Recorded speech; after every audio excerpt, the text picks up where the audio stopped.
샬롬. 그동안 유튜브를 계속 방치하게 됐었는데 이제 말씀을 꾸준히 나누려고 합니다. 제가 하고 있는 묵상 말씀을 중심으로 나눕니다. 묵상은 아무리 강조해도 지나치지 않을 만큼 중요합니다. 성도들 개개인이 말씀을 묵상하고 하나님과 1대1로 교제하지 않으면 하나님과의 관계가 형성되지 않기 때문에 구원을 이루어갈 수가 없습니다. 말씀이 씨앗으로 우리 마음에 뿌려져서 싹을 내고 뿌리를 내리고 열매를 맺기까지 자라가야 하는데 설교자의 설교를 듣는 것만으로는 그것이 가능하지 않습니다. 예수와께서 말씀하신 씨 뿌리는 비유에서 가르치시는 것과 같이 우리 모두는 씨를 받는 토양입니다. 말씀의 씨앗을 받기는 모두가 받지만 그 씨앗이 뿌리를 내리고 열매를 맺기까지 자라려면 좋은 땅이 되어야 하고 길가나 돌밭이나 가시떨기 위에 떨어지면 조금 자라더라도 결실하지 못하게 됩니다.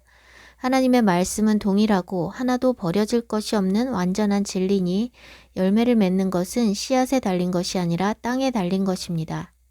히브리서 6장 7절에서 8절. 땅이 그 위에 자주 내리는 비를 흡수하여 밭 가는 자들이 쓰기에 합당한 채소를 내면 하나님께 복을 받고 만일 가시와 엉겅퀴를 내면 버림을 당하고 저주함에 가까워 그 마지막은 불사름이 되리라. 열매 맺는 것이 땅에 달려 있음을 증거하고 있습니다. 추수 때 불태워지지 않고 곳간에 모아들여지는 조건이 무엇입니까?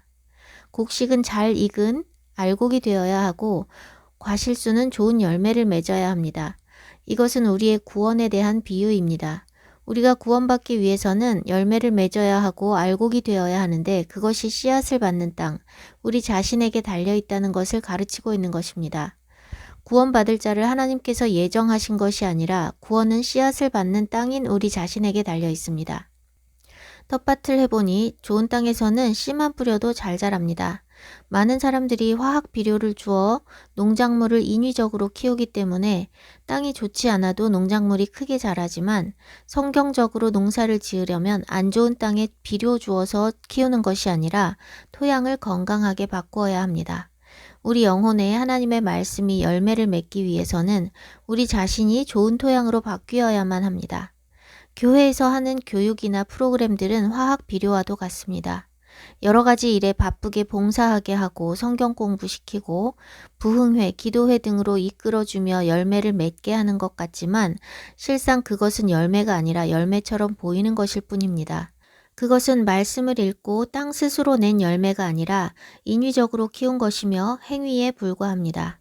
교회에서 그 모든 것을 멈추는 순간 성도들은 스스로 아무것도 할 수 없으며 누군가가 이끌어주지 않으면 뭘 어떻게 해야 할지 알지 못하는 것이 오늘날 교회의 현실입니다.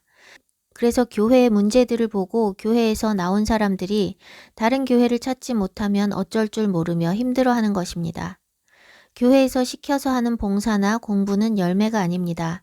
말씀을 스스로 깨닫고 삶의 변화가 나타나고 하나님의 인도하심을 스스로 받고 성품의 변화가 나타나는 것이 열매입니다.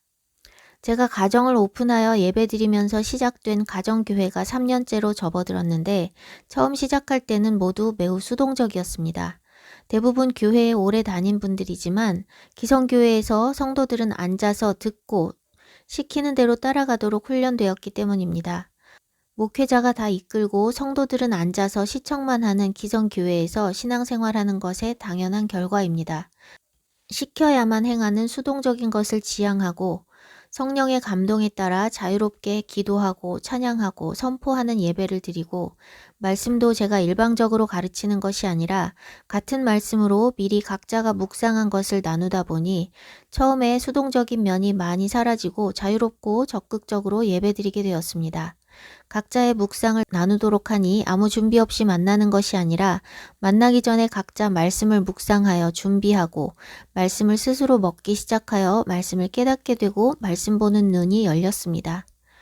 묵상을 하지 않으면 사역자들도 말씀에 대한 기초가 없기는 마찬가지입니다.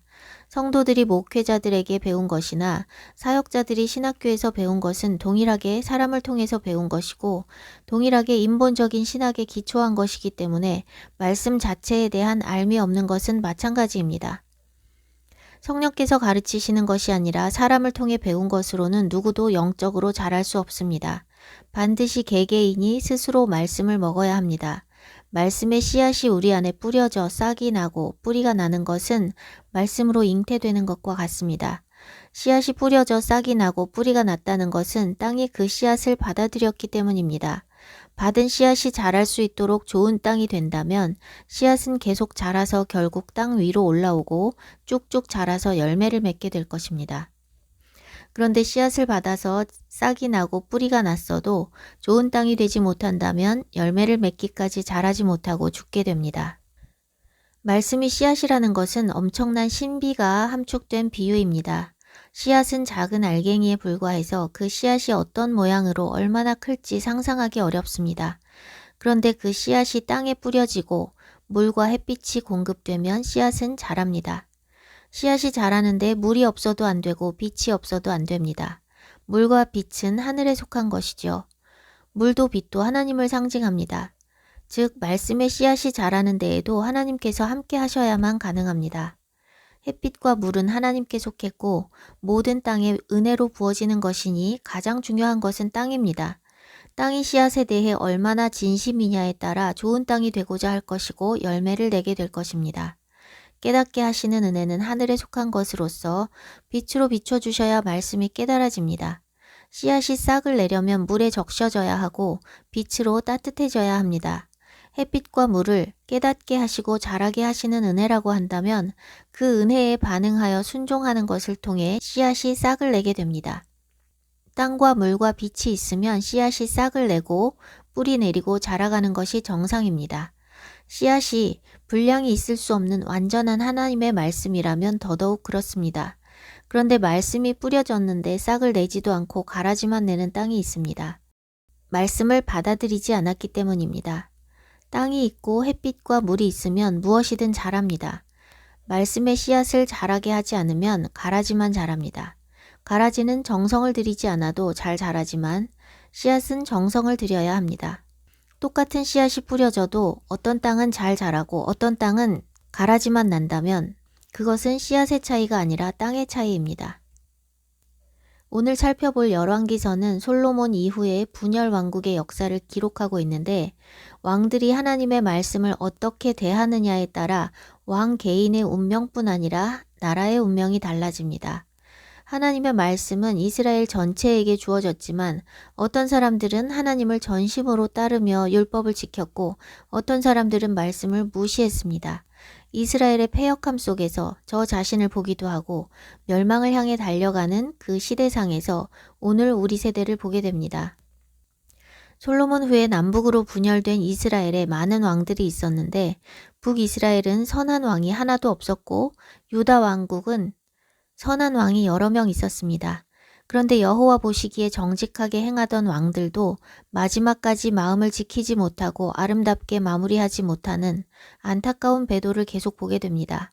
또한 아버지가 여호와 보시기에 정직하게 행했어도 그 아들의 믿음은 그렇지 않은 경우도 많습니다.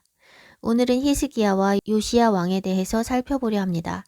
히스기야는 아버지 아하스가 악하고 이스라엘의 범죄를 따라갔음에도 불구하고 아버지와 달리 여호와 하나님 보시기에 정직하게 행했고 조상들 때부터 내려오던 산당들과 주상과 목상을 제거하며 땅을 정결케 합니다. 모세가 만든 놋뱀을 향해 이스라엘이 그때까지 분향하고 있었는데 히스기야가 그것을 부숩니다. 모세의 놋뱀은 이스라엘 백성이 범죄했을 때 그것을 보고 구원을 받게 된 하나님의 구원의 징표입니다. 하나님의 구원을 기억하시게 하는 물건은 거룩하게 여겨도 될 것 같지만 그렇지 않습니다.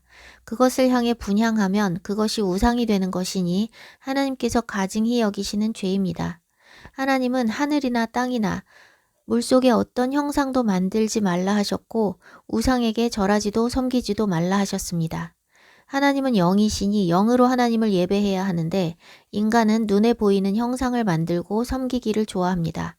보이지 않는 하나님을 섬기는 것보다 보이는 형상을 보고 섬기는 것을 원하기 때문에 하나님 외에 모든 신을 섬기는 종교는 다 우상, 형상이 있습니다.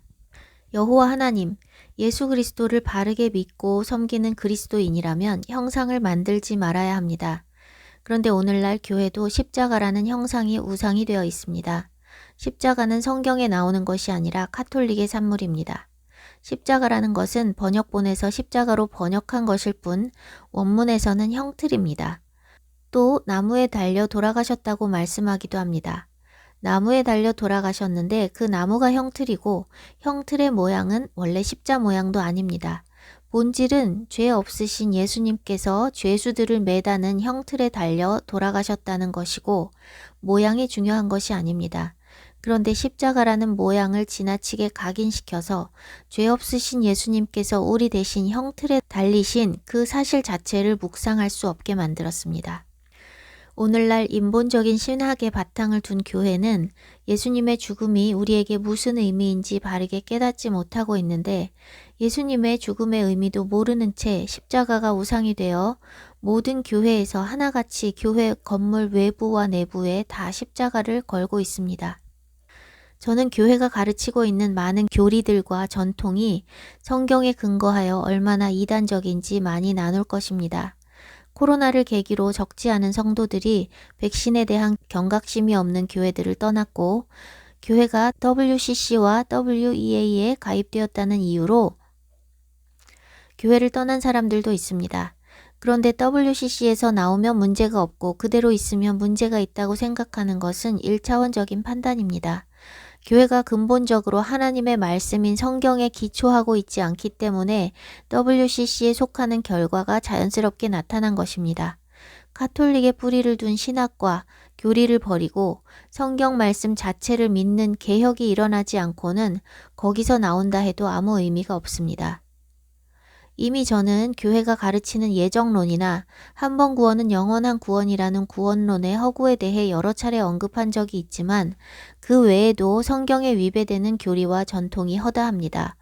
교회가 지키고 붙잡고 있는 많은 것들이 성경에 근거하면 매우 이단적인 것임에도 불구하고 교회가 2000년 동안 그렇게 믿어왔고 그렇게 가르쳤기 때문에 성도들은 성경 말씀 그대로 믿는 것을 근본주의라 부르며 오히려 이단으로 여깁니다. 근본을 따르는 것이 아니라 근본을 버리는 것이 이단이 아닙니까?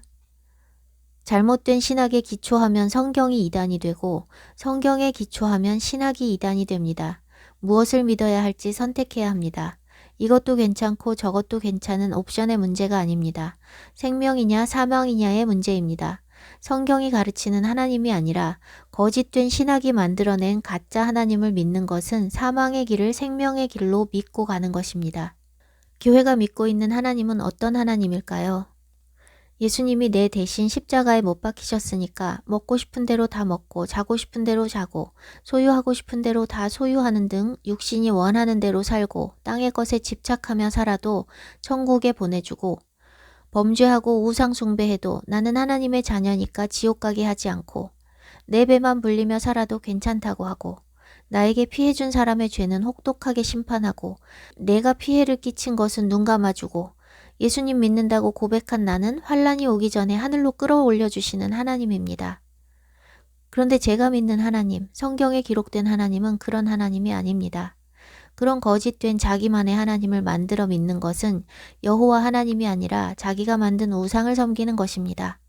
성경을 읽지도 않고 설교를 검증해 보지도 않고 덮어놓고 사람들의 말을 믿으니 하나님이 어떤 분이신지 알지 못하고 하나님을 믿는다 하면서 우상 숭배를 하고 있는 것입니다. 이 마지막 때 세상에 온갖 미혹이 가득합니다. 그 많은 미혹들에 빠지지 않기 위해서는 미혹을 분별할 기준이 되는 진리 위에 서 있어야 하는데 무엇이 진리입니까? 조금도 더하거나 빼지 않은 하나님의 말씀 그 자체가 진리이며 그것이 우리가 모든 것을 분별하는 기준이 되어야 합니다. 저는 성경 그대로를 전하기 때문에 이단 의심을 많이 받습니다. 제 가족도 저를 이단으로 여깁니다.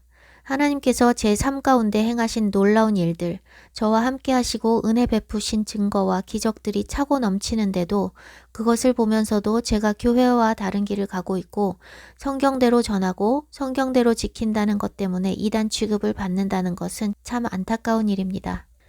그러나 예수님께서도 이단자 취급을 받으셨고 율법과 선지자들이 증거한 메시아이신 하나님의 아들 예수님을 정죄한 사람들은 다름 아닌 유대인들, 하나님을 믿는 동족, 형제들이었고 그 중에서도 바리새인, 제사장 등 종교인 지도자들이 앞장섰습니다. 오늘날도 성경적인 것을 이단으로 정죄하는 사람은 다름 아닌 기독교 종교인들입니다. 그 정죄의 기준이 성경이 아니라 신학이기 때문에 진짜 하나님께 속한 사람들이 이단 취급을 받는 것입니다. 장로들의 유전으로서 하나님의 말씀을 패한 바리새인들에게 하나님의 아들 그리스도께서 이단 정죄를 받았던 것과 같습니다. 성경이 A를 말하고 어거스틴이 B를 말한다면 A가 진리일까요? B가 진리일까요? 예수님이 A를 말씀하시고 칼빈이 B를 말한다면 A가 진리일까요? B가 진리일까요? 안타깝게도 오늘날의 교회는 성경과 예수님의 말씀을 믿지 않고 어거스틴과 칼빈의 말을 믿습니다. 말씀하신 하나님의 말씀 자체를 믿지 않고 그것을 왜곡한 신학자의 말을 믿는다면 그것은 분명히 성경 속의 하나님과 예수님을 믿는 신앙이 아닙니다. 전 세계의 신학자들이 뭐라 말하고 전 세계의 목회자들이 뭐라 가르쳐도 진리는 성경뿐입니다.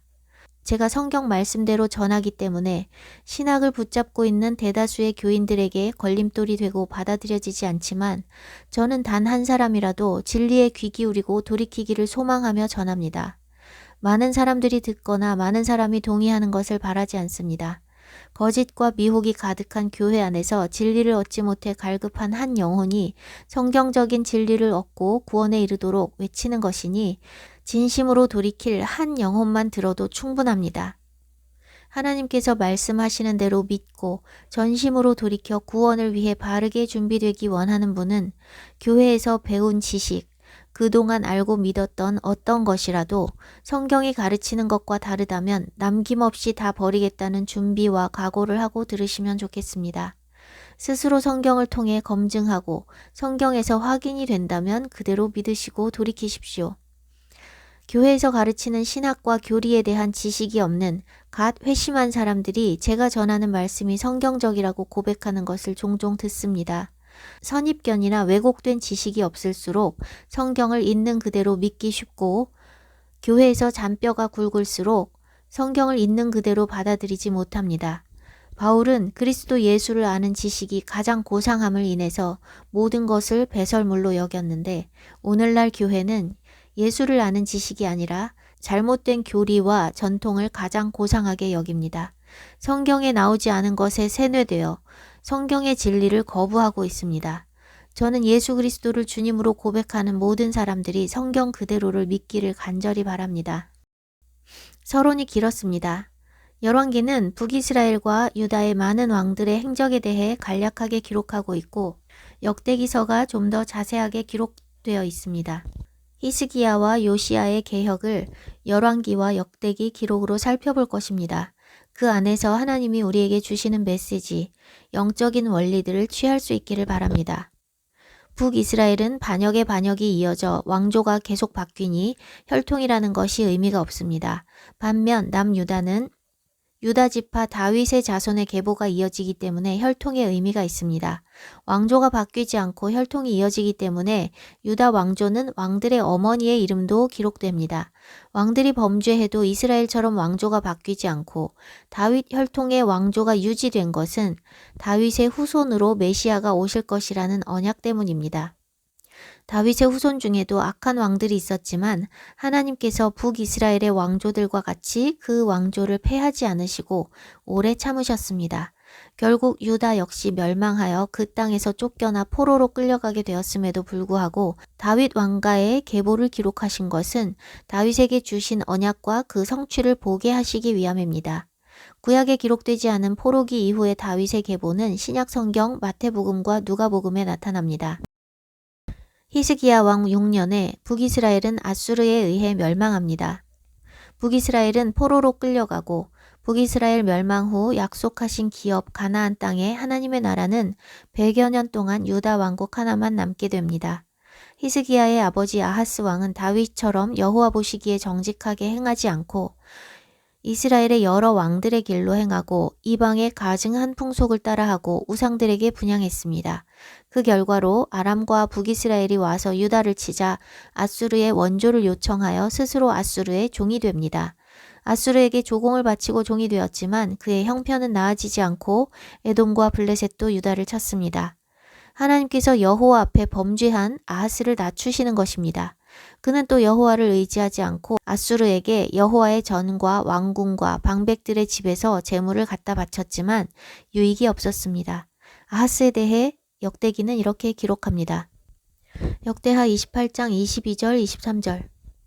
이 아하스 왕이 공고할 때에 더욱 여호와께 범죄하여 자기를 친 다메섹 신들에게 제사하여 가로되 아람 열 왕의 신들이 저희를 도왔으니 나도 그 신에게 제사하여 나를 돕게 하리라 하였으나 그 신이 아하스와 온 이스라엘을 망하게 하였더라. 아람이 자기를 쳐서 승리하게 했으니 자기를 쳐서 승리한 그 아람의 신들을 섬기겠다고 하는 황당한 발상을 봅니다. 그런데 오늘날 사람들의 모습도 그와 같습니다. 정상적인 하나님의 백성이라면 자신이 공경에 처했을 때 자신을 그렇게 낮추신 하나님 앞에 엎드려 그 죄를 회개해야 합니다. 의를 위해 받는 환난과 핍박이 아니라면 삶에 있는 대부분의 고난은 우리의 죄로 인한 것입니다. 하나님께서 율법에 말씀하신 대로 이스라엘이 하나님 앞에 범죄하면 여러 가지 저주를 받게 되는데 이방의 침략과 압제가 그 중에 하나입니다. 이스라엘이 하나님을 잘 섬기던 때에는 이방 나라들이 이스라엘에게 조공을 바치며 섬겼고 이스라엘이 하나님을 떠나 범죄하고 이방신을 섬길 때에는 이방의 압제를 받거나 기근의 재앙이 있었습니다. 재앙을 통해 낮추시고 하나님께로 돌이키게 하시기 위해 그들을 곤고한 상황에 처하게 하셨는데 아하스는 자신을 친 다메섹 신을 섬기겠다 하며 돌이킬 줄을 모르고 더욱 패역한 길로 걸어갑니다. 성경의 원리는 그 시대뿐 아니라 오늘날도 동일하게 적용됩니다. 낮춰지고 공고한 상황이라면 엎드려 회개하고 주께 돌이켜야 합니다. 우리에게 일어나는 모든 어려움들은 주님께로 돌이킬 기회입니다. 모든 사람은 고난을 통해 주님께 돌이키고 고난을 통해 회개할 기회를 얻습니다. 사람은 잘 풀리고 형통할 때 하나님을 찾지 않습니다. 다윗도 그의 나라가 안정되었을 때 밧세바를 범했습니다. 형통할 때도 주님을 잘 섬긴다면 더없이 좋겠지만 타락한 육신을 입고 있는 우리는 그렇게 하지 않습니다. 삶에 나타나는 문제들을 통해서라도 주께 돌이킨다면 망하지 않습니다. 그런데 아하스가 자신을 친 아람의 신을 섬기겠다고 하는 것처럼 이 시대의 불신자들이나 기독교인들도 마찬가지로 자신이 실패하고 고난에 처하게 되었을 때 하나님께로 돌이키지 않고 자신보다 잘된 사람들의 인본적인 방식을 선택하고 취하며 자기를 괴롭게 하고 압제하고 무시하는 자들에게 머리를 조아리며 종이 됩니다. 아하스가 자신의 위기 가운데 아수르를 의지하며 재물을 바쳤는데 유익이 없자 아람신을 섬기기로 했듯이 사람들은 문제를 만나면 이것저것 의지하며 방법을 쓰는데 하나님은 의지하지 않습니다. 아하스와 달리 그 아들 히스기야는 그의 즉위 첫째 달부터 여호와의 전 문들을 수리하고 레위 사람들을 성결하게 하고 여호와의 전을 성결하게 하여 모든 더러운 것들을 성소에서 제하게 했습니다. 유다가 어려움을 당하게 된 것이 여호와께 범죄 때문이라는 것을 분명하게 인식하고 다시 여호와 하나님과 언약을 세우기로 합니다. 여호와의 온 전과 번제단과 모든 기구들과 그릇들을 깨끗하게 하고 전 안에 더러운 것들을 다 제거하고 온 이스라엘을 위하여 번제와 속죄제를 드렸습니다. 또한 다윗 때 있었던 성전 예배를 다시 회복하여 악기와 노래로 섬기는 자들을 세웠습니다. 회중에게 제물을 가져오도록 했는데 회중이 가져온 번제물과 제물들이 너무 많아 제사장들의 일을 레위 사람들도 도와 여호와의 전에서 섬기는 일이 다 갖춰졌습니다. 히스기야는 또한 온 이스라엘과 유다의 사람들을 보내 유월절을 지키게 합니다. 첫째 달 유월절에 성결하게 한 제사장들이 부족하고 백성들도 예루살렘에 모이지 못해 지키지 못하고 둘째 달 14일에 유월절을 지키게 되었는데 유다뿐 아니라 멸망한 이스라엘 중 그 땅에 남아있는 자들도 함께 지킨 사람들이 있습니다. 역대하 30장 10절. 보발꾼이 에브라임과 므낫세 지방 각 성읍으로 두루 다녀서 스불론까지 이르렀으나 사람들이 그들을 조롱하여 비웃었더라. 그러나 아셀과 므낫세와 스불론 중에서 몇 사람이 스스로 겸손한 마음으로 예루살렘에 이르렀고 범죄로 인해 여호와께서 멸망하게 하셨으나 여호와께로 돌아오면 그가 아수르 왕의 손에서 벗어난 자에게로 돌아오시리라 하며 이스라엘과 유다의 왕의 명령을 전달했지만 조롱하며 비웃는 사람들이 대부분이었습니다. 그중 일부는 겸손하게 돌이켜 유월절을 지키기 위해 예루살렘에 갔습니다. 오늘날도 진리의 말씀을 따르는 사람들보다 비웃는 사람이 훨씬 많습니다. 하나님께로 돌이키고 하나님 말씀대로 순종하기로 결단하는 자들에게 복이 있습니다. 그들은 7일을 지키는 것으로 아쉬워서 또다시 7일을 지키기로 결의하고 총 14일 동안 유월절을 지켰습니다. 역대기는 그들이 지킨 유월절에 대해 이렇게 기록합니다. 30장 25절에서 27절 유다 온 회중과 제사장들과 레위 사람들과 이스라엘에서 온 모든 회중과 이스라엘 땅에서 나온 나그네들과 유다에 사는 나그네들이 다 즐거워하였으므로 예루살렘에 큰 기쁨이 있었으니 이스라엘 왕 다윗의 아들 솔로몬 때로부터 이러한 기쁨이 예루살렘에 없었더라. 율법의 말씀에 따라 유월절을 지킬 때 이렇게 큰 기쁨이 임했습니다. 저는 이렇게 하나님께로 돌이켜 전심으로 그분의 말씀을 따르고 여호와의 절기를 지키고자 하는 참된 하나님의 성도들과 함께 절기를 온전하게 지켜보고 싶은 소원함이 있습니다. 하나님께서 얼마나 기뻐하실까요? 오늘날에도 조롱하는 사람들이 대부분이지만 주의 말씀대로 지키기 원하여 유월절을 지키는 자들에게 매우 큰 기쁨이 임할 것입니다. 또 말씀합니다. 27절 그때에 제사장들과 레위 사람들이 일어나서 백성을 위하여 축복하였으니 그 소리가 하늘에 들리고 그 기도가 여호와의 거룩한 처소 하늘에 이르렀더라. 그들의 축복과 기도 소리가 하늘에 들리고 이르렀다고 말씀하고 있습니다. 우리의 모든 축복과 기도가 다 하늘에 닿는 것이 아니라 하나님 뜻대로 행할 때, 하나님 앞에서 즐거워하고 그분을 기뻐할 때 하늘에 닿는 것입니다. 그들의 범죄로 인해 그들에게 고통을 주셨지만 그들이 돌이키기로 결단하고 더러운 모든 것들을 제하고 자신을 성결하게 하고 여호와를 즐거워하며 그분의 절기를 지킬 때 하나님께서도 그들에게 돌아오셨습니다. 하나님의 말씀은 구약시대나 포로기나 신약시대나 중세 근대 지금이나 할 것 없이 어느 시대 어느 사회에나 적용되는 진리의 말씀입니다. 만일 하나님의 말씀이 어느 한 시대와 한 사회에만 국한되거나 혹은 한 시대와 사회에라도 적용되지 못하는 경우가 있다면 그것은 절대적인 진리의 말씀이 아닐 것입니다. 하나님은 창조주시고 온 우주를 다스리시는 왕이시며 그분의 말씀으로 모든 것이 창조되었고 그분의 명령에 모든 피조물이 복종하며 태초부터 영원까지 하나님께서 말씀으로 다스리시니 그분의 말씀은 언제 어디서나 진리의 말씀이며 그분의 법은 시간과 장소에 따라 달라지지 않습니다. 이스라엘 백성들이 하나님만 섬기지 않고 하나님의 법을 따르지 않아 멸망하게 되었다면 오늘 이 시대도 하나님의 법을 따르지 않아 망하게 되며 이스라엘 백성이 하나님께 돌이키고 말씀에 순종함으로 회복되고 다시 흥하게 되었다면 오늘 이 시대에도 나라와 개인은 말씀에 순종함으로써 회복되고 흥하게 됩니다. 나라든 개인이든 흥망성쇠는 다 하나님을 섬기는 것과 직결된 것입니다. 히스기야가 영적인 개혁을 단행함으로써 망해가던 유다가 다시 부와 영광을 회복하게 된 것처럼 영적인 개혁은 우리를 멸망에서 건지고 다시 회복되게 합니다. 또한 히스기야는 제사장들과 레위 사람들의 반열을 정하고 그들의 반열에 따라 그들의 직임을 행하게 하고 무너졌던 성전의 일들을 바로 세웠습니다.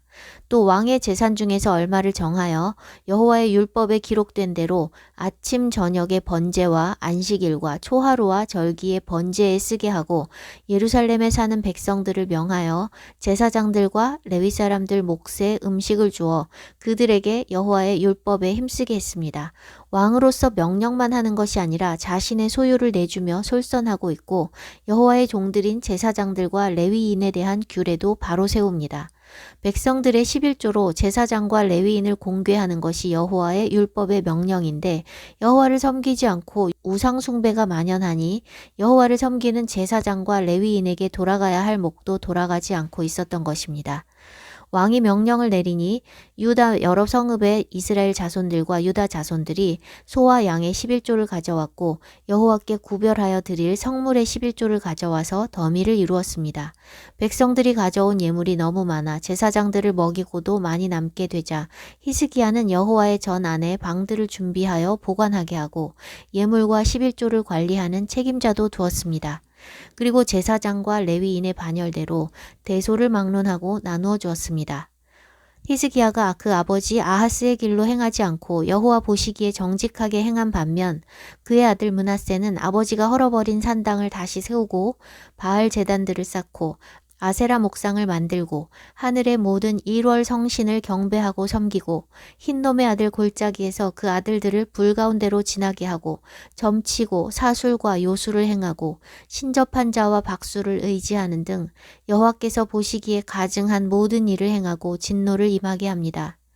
수세대에 걸쳐 더럽혀진 유다 땅을 정결하게 한 히스기야의 영적 개혁이 그 아들 므낫세에 의해 한 세대 만에 또 더럽혀지고 그 이전보다 더욱 악하게 행합니다.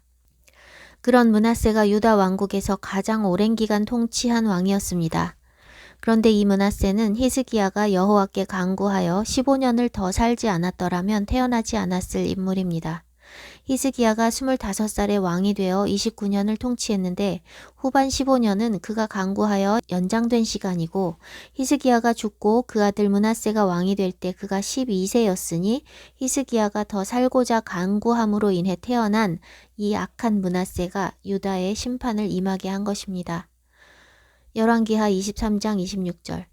그러나 여호와께서 유다를 향하여 내리신 그 크게 타오르는 진노를 돌이키지 아니하셨으니 이는 므낫세가 여호와를 경노하게 한 그 모든 경노 때문이라. 므낫세가 55년 동안 통치하며 그 이전 유다의 어떤 왕보다도 악하게 행하며 온 유다를 다시 더럽혔고 그 아들 아몬도 므낫세와 같이 악했습니다. 아몬이 2년 만에 신복들에 의해 죽임을 당하고 그의 아들 요시야가 8살의 어린 나이에 왕이 되는데 그는 아버지와 할아버지의 악행을 배우지 않고 여호와 보시기에 정직하게 행하여 다윗의 길로 행했습니다. 왕이 바뀔 때마다 온 유다의 운명이 바뀝니다.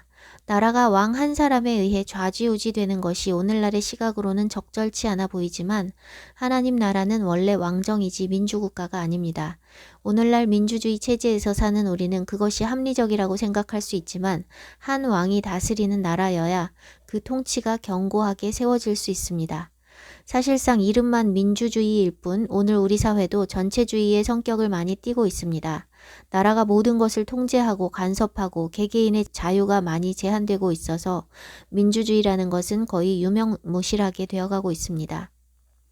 하나님 나라도 왕정이고 사단의 나라도 그렇습니다. 안타깝게도 선한 왕이 없고 악한 왕들 뿐이라 악한 왕들 아래에서 백성들이 고난을 당하지만 그렇기 때문에 우리가 메시아께서 통치하는 나라를 사모하게 됩니다. 사람이 다스리는 세상에는 고통이 충만할 수밖에 없습니다. 통치자가 처음에는 선하고 백성을 위하는 마음으로 통치하기 시작했다 해도 시간이 흐를수록 처음 마음을 잃게 되어 교만해지고 권력을 악용하여 포악한 왕이 됩니다. 민주주의든 사회주의든 권력자는 결국 더 강한 권력을 가지기 위해 법을 바꾸기까지 하면서 권력을 장악합니다. 이 마지막 때 세상은 하나의 거대한 전체주의 사회가 되어 절대 권력의 압제 아래 신음하게 될 것이며 하나님의 백성들은 메시아를 간절히 기다리게 될 것입니다. 땅의 나라에는 샬롬이 있을 수 없습니다. 부패한 인간이 다스리는 나라는 민주정이든 왕정이든 어떤 통치체제라 해도 결국 백성들은 노예화되고 고통에 신음하게 됩니다. 주님께서 속히 오셔서 이 땅에 샬롬이 임하기를 소원합니다. 요시야가 왕이 된 지 8년, 그가 아직 어릴 때 그는 하나님을 찾기 시작하고 조상 다윗의 길로 걷기 시작합니다. 그는 유다와 예루살렘을 정결하게 하고 산당들과 아세라 목상들과 새긴 우상, 부어 만든 우상들을 제거해버리고 바알의 제단들을 허물고 우상을 빻아 가루로 만듭니다. 요시야가 성전의 더러운 것들을 다 제하고 성전을 수리하기 위해 대제사장을 찾았을 때 대제사장 hil기야가 여호와의 성전에서 율법책을 발견하고 요시야에게 보냅니다. 요시야는 서기관이 읽어주는 율법의 말씀을 듣고 자기 옷을 찢고 그 종들을 명하여 남은 자들을 위해 여호와께 물으라고 선지자에게 보냅니다. 열왕기하 22장 13절. 너희는 가서 나와 백성과 온 유다를 위하여 이 발견한 책의 말씀에 대하여 여호와께 물으라. 여호와께 물으라 한 것은 정말 중요한 자세입니다. 요시야는 이 율법의 말씀을 듣고 대수롭지 않게 여기지 않았습니다. 그는 자신이 들은 이 율법의 말씀과 유다가 처한 상황이 관계가 있다는 것을 깨달았습니다. 이스라엘과 유다에게 임한 진노는 백성들이 율법에 기록된 범죄를 행했기 때문에 기록된 저주대로 받고 있는 것이라는 사실을 깨달았습니다. 따라서 이미 진노가 임한 이 상황 속에서 진노의 주체이신 하나님께 여쭤야 한다는 것을 깨달은 것입니다. 말씀에 기록된 대로 일이 이루어졌다면 그 상황을 해결하실 수 있는 분도 말씀하신 하나님이시라는 것을 깨달아야 합니다. 오늘날 우리 삶에도 이러한 자세가 필요합니다. 말씀을 읽으면 우리 삶에 왜 이런 문제가 생겼는지 진단이 가능해집니다.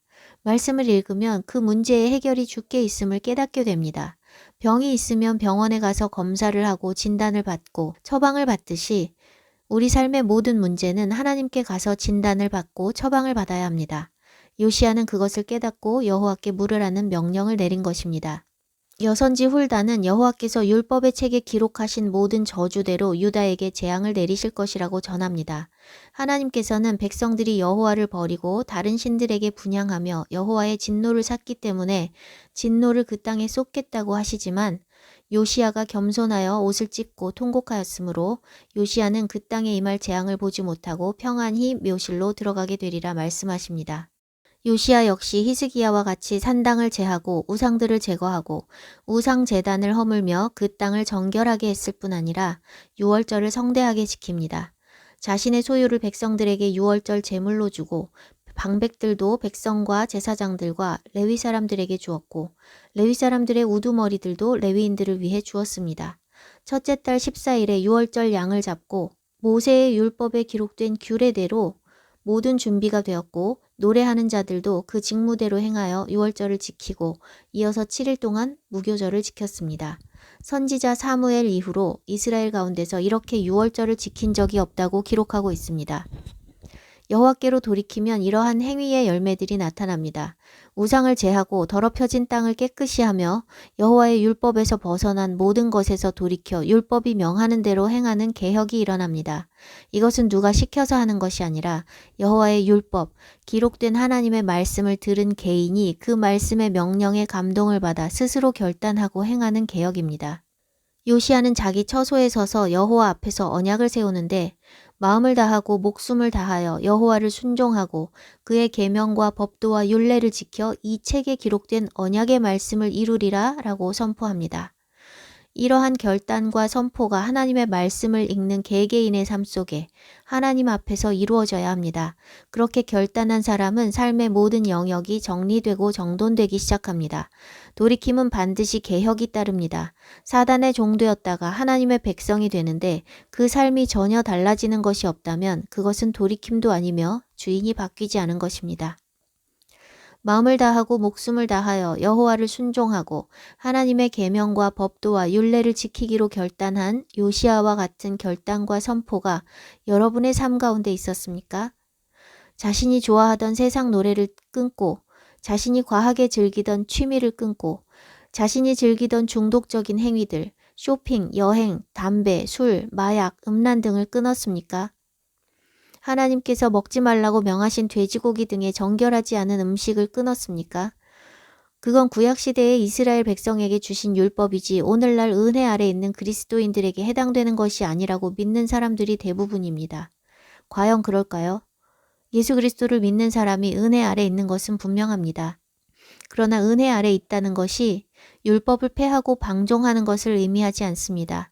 은혜 아래 있는 자들은 그 은혜에 감사해서 더욱 율법의 의의를 지키고자 합니다.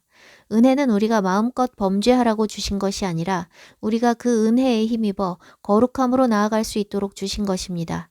하나님께서 죄라고 정하신 것이 후에 죄가 아니라고 취소될 수 있습니까?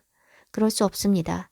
하나님은 변함도 없으시고 시건치 않으시는 분인데 하나님께서 돼지고기를 부정하다 하셨으면 돼지고기는 구약시대나 신약시대나 오늘이나 동일하게 부정한 것이며 은혜 아래에서는 먹어도 되는 것으로 허용되는 것이 아닙니다. 히브리서는 성도들이 때를 따라 돕는 은혜를 얻기 위해 은혜의 보좌 앞에 담대히 나아가고 예수의 피를 힘입어 성소에 들어갈 담력을 얻는다고 말씀합니다. 우리가 거룩하기를 소원해도 육신이 연약하여 범죄할 수밖에 없으니 은혜를 구하며 나아가는 것이지, 은혜를 믿고 육신을 따라 마음대로 행하면서 주님 앞에 나아갈 수 있다는 것이 아닙니다. 거룩하고자 하나 자신으로 말미암아서는 거룩해질 수 없음을 인식하고 그 연약함을 인정하는 사람은 예수의 피를 힘입어 성소에 들어갈 담력을 얻어야 하고 때를 따라 돕는 은혜를 구해야 합니다. 그러나 주께 돌이키지 않아서 거룩하고자 하는 마음도 없고 구원을 날로 먹으려는 얄팍한 속셈으로 은혜가 모든 것을 커버한다고 믿으면 은혜를 구하지도 않고 성소에 들어갈 담력이 필요한 줄도 모릅니다. 죄를 죄로 알아야 은혜가 필요한 줄도 알고 죄에서 자유롭지 못한 연약함을 가지고서도 성소에 들어갈 담력이 필요한데 하나님께서 규정하신 죄를 죄로 여기지도 않는 사람에게 무슨 담력이 필요하고 무슨 은혜가 필요할까요? 율법이 정하고 있는 모든 죄에 대해서 그것은 구약시대에 해당되는 것이라 생각하고 은혜 아래 있는 오늘날에는 적용되지 않는다고 생각하기 때문에 오늘날 성도들이 하나님을 두려워하지도 않고 겁없이 범죄하며 세상과 다름없고 소금기도 빛도 잃어 짓밟히게 된 것입니다. 로마서 8장 3절에서 4절. 율법이 육신으로 말미암아 연약하여 할 수 없는 그것을 하나님은 하시나니 곧 죄로 말미암아 자기 아들을 죄 있는 육신의 모양으로 보내어 육신의 죄를 정하사 육신을 따르지 않고 그 영을 따라 행하는 우리에게 율법의 요구가 이루어지게 하려 하심이니라. 이 말씀을 찬찬히 살펴보시기 바랍니다. 율법의 요구가 이루어지게 하려 한다 말씀하고 있습니다. 율법의 요구, 율법의 의가 우리에게 이루어져야 하는데 율법 자체는 그것을 할 수 없기 때문에 아들을 죽이셨다 말씀하십니다. 그러면 아들이 죽으심으로써 우리에게 자동으로 율법의 요구가 이루어진다는 말씀인가요? 율법의 요구가 이루어진다는 것은 율법의 의를 이루어 흠이 없어야 한다는 것입니다. 우리가 지키지도 따르지도 않는 율법의 의가 어떻게 우리에게 이루어질 수 있을까요? 예수님께서 대표로 죽으시고 대표로 율법의 의를 이루셨으니 우리는 아무것도 행하지 않고 율법과 상관없이 살아도 율법의 요구를 이룰 수 있다는 것이 말이 됩니까? 믿는다고 말하고 율법 아래 있으니 율법이 정한 모든 죄에서 자유롭다고 생각하는 사람들에게 율법의 요구가 이루어질 수 있겠습니까? 하나님께서 자기 아들을 육신으로 보내시고 육신의 죄를 정하셔서 죽게 하신 것이 어떤 대상에게 율법의 요구가 이루어지게 하려 하심이라고 말씀하고 있습니까? 육신을 따르지 않고 그 영을 따라 행하는 우리입니다. 믿는다고 고백하는 모든 사람이 아닙니다. 육신을 따르지 않고 영을 따르는 것이 무슨 의미일까요? 말씀이 곧 영이라고 예수님께서 말씀하셨습니다. 하나님께서 주신 말씀, 율법의 말씀이 곧 영입니다. 그 말씀이 육신이 되신 분이 예수님이십니다. 그래서 예수님은 율법을 하나도 어기지 않으셨습니다. 말씀이 육신이 되신 분께서 말씀을 어긴다는 것은 모순입니다. 그분은 결코 말씀을 어기실 수 없습니다. 육신이 원하는 대로 살지 않고 영, 곧 말씀이 명하는 대로 사는 사람들에게 율법의 의가 이루어지게 한다고 말씀하는 것입니다. 그렇다면 영이신 말씀 하나하나를 지키기 위해 애써야 하는 것이 당연합니다. 그러나 우리 육신으로는 그것이 불가능하기 때문에 때를 따라 돕는 은혜를 구해야 하는 것이며 넘어져 범죄했을지라도 예수의 피를 힘입어 성소에 나아갈 담력을 얻어야 하는 것입니다. 율법을 지켜야 하지만 우리의 육신으로는 불가능하고 예수의 피를 힘입고 성령의 도우심으로 가능한 것입니다. 교회는 율법을 지키는 것이 율법에 종되는 것이라고 여깁니다. 바울이 말하는 것은 그런 의미가 아닙니다. 율법을 지키는 것 자체가 종되는 것이 아니라 율법주의를 배격하는 것입니다. 율법의 행위를 구원의 조건으로 여기며 할례를 받게 하고 율법의 어떤 행위들을 하게 하는 것이 잘못되었다는 것입니다. 할례를 받는다고 구원받고 할례 안 받으면 구원 못 받는 것이 아닙니다. 돼지고기 안 먹으면 구원받는 것도 아니고 안식일을 지키면 구원받는 것도 아닙니다. 지키고자 하면 율법주의적인 행위로는 누구나 지킬 수 있습니다. 그런 행위는 구원에 이르게 하지 못합니다. 그러나 마음을 하나님께로 돌이킨 자는 그 길, 행위도 돌이키는 것이 자연스러운 열매이기 때문에 율법의 행위들을 안 지키려는 생각을 할 수 없습니다. 하나님께로 전심으로 돌이킨 자들은 누가 시키지 않아도 그분의 말씀을 읽을 때 그 말씀 하나하나에 순종하고자 하는 자원함이 생기는 것이 정상입니다. 구약의 이스라엘에게 주신 율법인데 은혜 아래 있는 우리가 왜 그것을 지켜야 해? 라는 질문은 하나님의 말씀대로 살고 싶지 않고 여전히 육을 따라 살고 싶은 마음이 있기 때문입니다. 거듭나지 못했기 때문입니다. 억지로 남이 시켜서 지키는 것도 아무 의미가 없고 돌이켜 회개하지 않았는데 행위로만 흉내내는 것도 아무 의미가 없습니다. 우리가 하나님 안에서 행하는 모든 일들은 그 중심에서 우러난 열매일 때만 의미가 있습니다. 율법주의가 아니라 히스기야나 요시야처럼 여호와의 말씀 앞에 겸손해져서 스스로 돌이키고 율법의 말씀대로 살고자 하는 결단을 했다면 진심으로 행하는 행위가 따라오게 되며 그러한 행위가 하나님을 기쁘시게 하고 우리에게 율법의 요구를 이루어지게 하는 것입니다. 우리는 말씀을 읽고 묵상하고 기도하고 찬양하고 금식하고 헌금하는 등 많은 행위들을 하지만 그런 행위들이 아무리 많다 해도 그것이 우리의 구원을 보장할 수 없습니다. 우리의 마음이 주께로 온전히 향해서 겸손함과 진심으로 행할 때 그 행위들이 의미가 있는 것이지 하루 종일 말씀 앞에서 보내고 구제하고 금식하더라도 습관적으로 매너리즘에 빠져서 하게 된다면 그런 숱한 행위들이 아무 의미가 없습니다. 그래서 주님께서는 제 모든 예배의 행위들이 단순히 행위가 아니라 전심으로 주 앞에 드리는 예배가 되게 하시기 위해서 주기적으로 마음을 리셋하게 하십니다. 우리는 쉽게 익숙해집니다. 무엇이든 반복하다 보면 익숙해지고 수월하게 할 수 있게 되고 딴 생각하면서도 그 행위를 잘 해낼 수 있게 됩니다. 처음 운전 배우는 사람은 온 신경을 집중해서 길만 보며 두 손과 두 눈이 흐트러짐 없이 운전하지만 조금 익숙해지면 한 손으로 운전하고 운전하면서 별것 다 합니다. 우리의 몸이 그 행위들을 잘 학습해서 익숙해지고 나면 더 이상 그 행위 자체에 신경을 쓰지 않아도 몸이 알아서 그것을 행합니다. 예배도 그렇습니다. 갈급한 영혼은 말씀 한 구절 한 구절을 온 마음을 다해 집중해서 읽지만 매일 말씀을 읽다 보면 갈급함과 사모함 없이 눈만 혹은 입으로만 읽고 생각은 오후에 할 일이나 다음 주에 있을 일정을 생각할 수도 있고 점심때 뭘 먹을지 생각하면서 눈과 입만 말씀을 읽고 있을 수 있습니다. 갈급한 사람은 찬양의 가사 하나하나에 마음을 쏟아 고백하는가 하면 매일 찬양해도 그냥 정해진 시간만큼 종교 행위를 하는 것으로 그칠 수 있습니다. 예배를 드리는 것도 11조나 각종 예물을 드리는 것도 특별하게 기도하고 준비하며 하는 것이 아니라 늘 하던 대로 아무 생각 없이 습관적으로 하고 해치우는 식으로 하는 것일 수 있습니다. 사실상 익숙함을 따라 영혼을 담지 않고 육신으로 하는 행위들이 90% 이상일 것입니다. 늘 하는 행위들은 습관이 되어 그렇게 육신으로 하기 쉽습니다. 그런데 주님께서 에베소 교회를 어떻게 책망하셨는지 잘 귀 기울여 들어보십시오. 계시록 2장 2절에서 5절 내가 내 행위와 수고와 내 인내를 알고 또 악한 자들을 용납하지 아니한 것과 자칭 사도라 하되 아닌 자들을 시험하여 그의 거짓된 것을 내가 드러낸 것과 또 내가 참고 내 이름을 위하여 견디고 게으르지 아니한 것을 아노라. 그러나 너를 책망할 것이 있나니 너의 처음 사랑을 버렸느니라. 그러므로 어디서 떨어졌는지를 생각하고 회개하여 처음 행위를 가지라. 만일 그리하지 아니하고 회개하지 아니하면 내가 내게 가서 내 촛대를 그 자리에서 옮기리라. 에베소 교회를 칭찬하신 것을 보면 그들의 행위가 칭찬받을 만한 것이 많음을 알 수 있습니다. 겉으로 보기에 그들은 매우 신실한 성도들로 보였을 것입니다. 그런데 주님께서 그들에게 처음 사랑을 버린 것을 책망하셨습니다.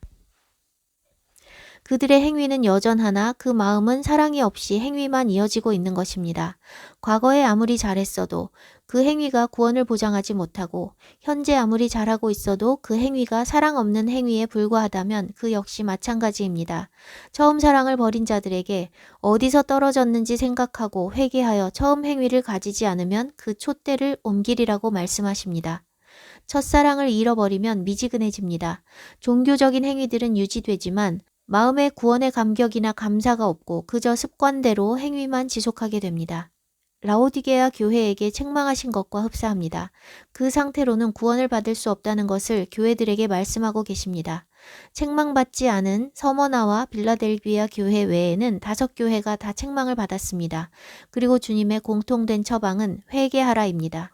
에베소 교회에 어디서 떨어졌는지 생각하고 회개하라 말씀하신 바와 같이 떨어진 그 지점으로 돌아가 회개해야 합니다. 또한 첫사랑을 잃어버리는 것은 회개하지 않은 죄들 때문이라는 것을 알 수 있습니다. 회개하지 않으면 망합니다. 에베소, 버가모, 두아디라, 사대, 라오디게아 교회 모두 회개하지 않으면 구원이 없다는 것을 다른 표현으로 말씀하셨습니다. 그리고 책망받지 않은 서머나 교회와 빌라델비아 교회에게도 너희가 잘했으니 구원이 확정됐다 말씀하시지 않았습니다. 계시록 2장 10절에서 11절 너는 장차 받을 고난을 두려워하지 말라. 볼지어다. 마귀가 장차 너희 가운데서 몇 사람을 옥에 던져 시험을 받게 하리니 너희가 10일 동안 환난을 받으리라. 네가 죽도록 충성하라. 그리하면 내가 생명의 관을 내게 주리라. 귀 있는 자는 성령이 교회들에게 하시는 말씀을 들을지어다. 이기는 자는 둘째 사망의 해를 받지 아니하리라. 서머나 교회는 환난과 궁핍으로 이미 의의 길에서 고통을 받고 있던 교회임에도 불구하고 다 된 것이 아니라 앞으로 받을 고난이 더 있으니 두려워하지 말라 하시고 10일 동안 환난을 받을 것이니 죽도록 충성하라 하십니다. 10이라는 숫자는 충만한 분량을 나타냅니다. 하나님께서 이스라엘이 10번 하나님을 시험했다고 말씀하신 것은 문자적으로 10번 시험했다는 것이 아니라 fully, 충만한 분량으로 시험했다는 것입니다. 10일의 환난이라면 인내의 한계에 이르는 분량의 환난입니다. 그때 죽도록 충성하라 하시고 이기는 자는 둘째 사망의 해를 받지 않으리라 말씀하십니다. 이기지 못하면 둘째 사망의 해를 받는다는 것입니다. 둘째 사망은 영생을 얻지 못한 모든 죽은 사람이 부활한 뒤에 처해질 영벌, 영원한 불못의 형벌을 말합니다. 죽도록 충성하여 이겨야만 둘째 사망에 처해지지 않고 구원을 받는다는 말씀인 것입니다. 빌라델비아 교회를 향해서도 책망하시지 않고 칭찬하셨지만 다 됐다고 말씀하시지 않았고 내가 가진 것을 굳게 잡아 아무도 내 면류관을 빼앗지 못하게 하라. 이기는 자는 내 하나님 성전의 기둥이 되게 하리니 그가 결코 다시 나가지 아니하리라 라고 말씀하십니다. 두 교회는 이미 말씀을 지키며 인내하며 좁은 길을 걸은 교회지만 그들에게 여전히 더 큰 환난이 임할 것이며 그것을 이겨내야만 구원이 있다는 것을 말씀하시는 것입니다. 구원이 그렇게 어렵습니다. 과거에 행한 일로 구원을 확정받을 사람이 아무도 없습니다. 10일의 환난, 온 세상에 임하여 땅에 거하는 자들을 시험할 때에 그 두려운 시간들을 다 이겨내야만 합니다. 환난받기 싫어하는 사람들은 내가 나의 인내의 말씀을 지켰은즉 내가 또한 너를 지켜 시험의 때를 면하게 하리니 라는 말씀을 왜곡되게 해석하여 하나님께서 그 시험의 때를 피할 수 있도록 미리 휴거시킬 것이라 기대하거나 어떤 장소에 숨겨두셔서 시험이 다 지나가게 할 거라는 착각을 합니다. 그러면 너무나 좋겠지만 그렇지 않을 것이기에 내가 가진 것을 굳게 잡아 아무도 내 면류관을 빼앗지 못하게 하라고 당부하시는 것입니다. 굳게 잡는 사람을 주님께서 보호하셔서 망하지 않고 그 시간을 이겨낼 수 있게 하실 것입니다. 굳게 잡는 사람은 하나님의 은혜로 그 시간을 이길 것이지만 그 시간을 피할 생각을 하고 있는 사람들은 그것을 통과할 마음의 준비가 되어 있지 않기 때문에 그 시간을 이겨내지 못하고 이를 갈게 될 것입니다. 하나님께서 사랑하시는 자녀를 고통스럽게 하지 않으실 거라고 철석같이 믿고 있었는데 자신이 고통에 처해지게 되면 하나님은 사랑의 하나님이 아니라고 생각하게 될 것입니다. 홀로코스트라는 끔찍한 사건을 통해서 유대인들이 다시 그들의 땅을 되찾게 되었는데 많은 유대인들은 언약의 말씀대로 다시 그 땅을 차지하게 하신 하나님을 높이는 것이 아니라 홀로코스트가 일어나도록 냅두신 하나님을 원망합니다. 고통을 통해 주께로 돌이키는 사람이 있긴 하지만 매우 적고 이를 가는 사람들은 많습니다. 장차 임할 환난에서도 하나님을 향해 이를 가는 사람들이 허다할 것입니다. 제가 주님 음성 따라 걸어온 삶 가운데 제가 가장 힘들었던 시간은 첫사랑을 잃고 종교적으로 습관적으로 살아가고 있을 때였습니다. 하는 사역이 많고 열매가 있어 보인다 해도 주님을 기뻐하지 않는다면 그것은 첫사랑을 잃었기 때문이고 그런 삶은 상도 없고 구원과 관계없는 육적인 삶입니다. 주님은 제가 힘들 때마다 떨어진 곳을 찾아 회개하고 첫 마음으로 돌아가도록 도전하셨고 미지근해지지 않도록 리셋하게 하셨습니다. 회개하고 가난한 마음을 가지지 않으면 결국 촛대가 옮겨지고 구원을 잃게 됩니다. 저는 거듭나서 씨름하는 삶을 살아왔기 때문에 제 영적 상태에 따라서 저에게 구원이 있고 없음을 실제로 느끼며 삽니다. 타락한 육신이기에 범죄할 수밖에 없지만 범죄하고 연약해도 첫사랑을 유지하며 주님을 굳게 붙잡고 있을 때는 환란이 와도 주님께서 지켜주실 것에 대한 믿음이 있습니다. 그러나 첫사랑이 식고 미지근할 때는 저 자신이 주님을 꽉 붙잡고 있지 않기 때문에 환란이 오면 제가 망하겠다는 것을 저 스스로 느낍니다. 환란은 육신으로 감당할 수 있는 것이 아니고 주님을 꽉 붙잡는 사람이 주님의 은혜로 감당하게 되는 것이기 때문입니다. 그런데 미지근한 상태에서는 스스로 하나님을 붙잡지 않기 때문에 하나님께서도 어떻게 하실 수 없습니다. 붙잡는 자가 승리하는 것이고 은혜를 입는 것이지 자신의 의지와 결단 없이 하나님의 전적인 은혜로 보호받고 승리하는 것이 아닙니다. 그래서 영적인 상태를 한결같이 유지하며 진리를 꽉 붙잡고 있어야만 승리하는 것입니다. 우리는 끊임없이 범죄할 수밖에 없는 타락한 육신을 입고 있습니다. 죄와 싸우기 위해 씨름하고 범죄로 넘어지는 것을 애통해하며 주의 은혜를 구하며 겸손한 마음을 유지하지 않으면 결국 망하게 됩니다. 그런데 그렇게 망하게 되는 상황 속에서도 우리가 잘하고 있다고 착각하게 만드는 우리의 종교적인 행위, 육적인 열심은 사라지지 않고 눈에 보이는 열매들은 여전히 나타날 수 있다는 것을 두려워하며 경계해야 합니다. 우리의 종교적인 행위들은 우리를 매우 신실한 사람으로 보이게 할 수 있고 많은 사람들의 인정을 받을 수 있게 합니다. 그러나 만 명이 나를 인정해도 주님이 인정하시지 않으면 아무 소용이 없습니다. 사람들이 좋아하는 것은 육안으로 드러나는 행위들이나 주님께서 요구하시는 것은 상한 심령, 겸손한 마음, 처음 사랑입니다. 그런 마음이 유지될 때에만 우리가 드리는 행위들이 주께 기쁨이 되고 우리에게도 의미가 있는 것입니다. 교회에 수십 년 다니고 봉사 열심히 하고 헌금 많이 했다고 구원받는 것이 아닙니다. 그것이야말로 구원받기 위해 육의 행위를 하는 율법주의이며 바울이 배격하는 것입니다. 바울은 율법의 종이 되어 지키는 것을 경고한 것이지 율법을 지키는 것 자체를 부정한 것이 아닙니다. 바울이 로마 교회에 쓴 편지에 나타납니다. 로마서 3장 31절. 그런즉 우리가 믿음으로 말미암아 율법을 파기하느냐? 그럴 수 없느니라. 도리어 율법을 굳게 세우느니라. 율법 지키는 것 자체를 부정했다면 이 말씀을 어떻게 해석할 수 있을까요?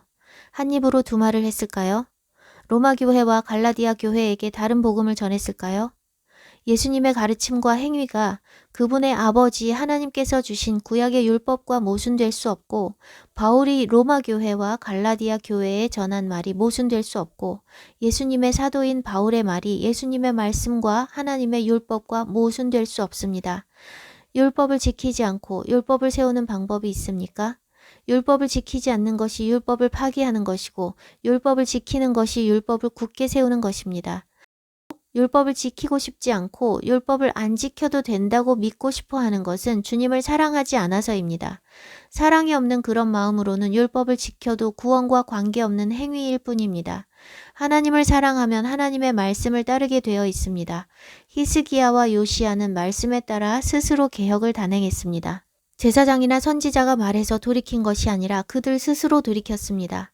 겸손한 심령으로 말씀에 순종할 사람은 기록된 말씀을 통해서나 선지자를 통해서나 어떤 경로를 통해서든 마음의 찔림을 받고 애통함으로 돌이켜 여호와의 길로 가기로 결단합니다.